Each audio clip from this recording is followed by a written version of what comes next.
Madam Pang ajak Indonesia jadi tuan rumah bersama Piala Dunia 2030.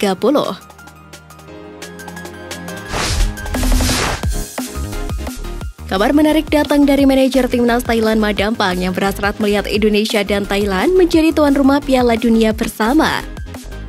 Sebagaimana diketahui, mulai 2026 jumlah peserta Piala Dunia bertambah menjadi 48 negara dari yang awalnya 32 negara. Bertambahnya jumlah negara itu membuat banyak negara berbondong-bondong mengajak negara lain untuk join menjadi tuan rumah. Pada Piala Dunia 2026, tuan rumah bakal digelar di 3 negara, yakni Amerika Serikat, Meksiko, dan Kanada. Untuk Piala Dunia 2030, sejumlah negara juga sudah siap untuk berkolaborasi. Salah satu contohnya adalah Uruguay, Argentina, Chile, dan Paraguay, yang secara kolektif mencalonkan sebagai tuan rumah Piala Dunia 2030.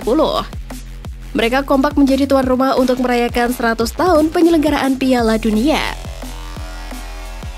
Dikutip dari media Malaysia Makan Bola, alasan itulah yang membuat Madam Pang secara belak-belakan mengajak Indonesia untuk menjadi tuan rumah bersama Thailand. Ayo Indonesia, Anda memiliki populasi 200 juta dan Thailand hampir 70 juta. Indonesia dan Thailand memiliki supporter sepak bola yang luar biasa. Kebetulan kami juga bertetangga, ucap Madam Pang. Sepanjang sejarah Piala Dunia, Thailand belum pernah tampil di ajang 4 tahunan ini. Prestasi terbaik Thailand adalah lolos ke babak ketiga kualifikasi Piala Dunia 2018 zona Asia. Sementara Indonesia sempat tampil di Piala Dunia pada tahun 1938. Namun saat itu yang tercatat tampil adalah Hindia Belanda di bawah naungan NIVB, bukan PSSI. Untuk itu menarik untuk menanti PSSI dan Federasi Sepak Bola Thailand untuk bekerja sama menjadi tuan rumah Piala Dunia.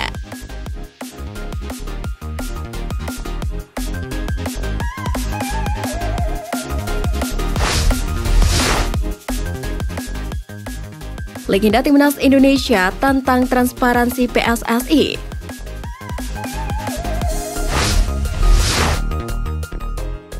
Pengumuman penghentian kompetisi Liga 2 dan Liga 3 musim 2022-2023 mengundang reaksi keras legenda Timnas Indonesia Hamka Hamzah. Pemain sekaligus manajer klub Liga 2 FC Bekasi City tersebut merasa keputusan PSSI itu aneh dan terasa ditunggangi oleh kepentingan tertentu. Sebagaimana diketahui dalam rilisnya, Sekretaris Jenderal PSSI Yunus Nusi mengatakan ada 3 faktor yang mempengaruhi keputusan tersebut. Salah satu faktor yang mempengaruhi keputusan PSSI tersebut ialah adanya surat dari 20 klub Liga 2 yang menginginkan kompetisi tidak dilanjutkan. Faktor lainnya adalah masalah verifikasi stadion dan sumber daya yang belum memenuhi syarat sesuai dengan rekomendasi Tim Transformasi Sepak Bola Indonesia berdasarkan tragedi Kanjuruhan. Melalui media sosial, Hamka Hamzah meminta supaya faktor-faktor yang disebutkan itu dijelaskan secara terbuka. Pemain yang malah melintang di klub-klub besar Indonesia itu menganggap kelanjutan kompetisi bukan hanya soal kepentingan pemain, klub, dan ofisial, namun juga menyangkut kepentingan hidup masyarakat. Yang membuat saya ingin tahu, boleh tidak dibongkar poin pertama? Klub-klub mana saja yang menolak? Jangan sampai bapak-bapak yang terhormat hanya berasumsi. Tulis pemain asal Makassar itu melalui akun Instagram pribadinya. Ex-pemain Timnas Indonesia tersebut juga merasa bahwa poin kedua sebagai alasan yang kurang bisa diterima. Sebab permasalahan yang sama juga sempat disebutkan pada lanjutan Liga 1 2022-2023 dan sudah dibuat solusi dengan penerapan skema bubble.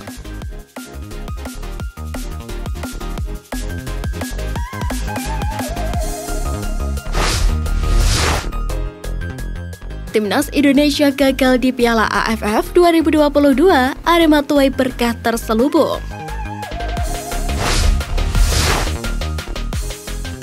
Kegagalan Timnas Indonesia melangkah ke final Piala AFF 2022 disebut sebagai berkah terselubung bagi Arema FC. Sejatinya bukan hanya Arema FC, kandasnya Timnas Indonesia membawa berkah bagi klub-klub BRI Liga 1.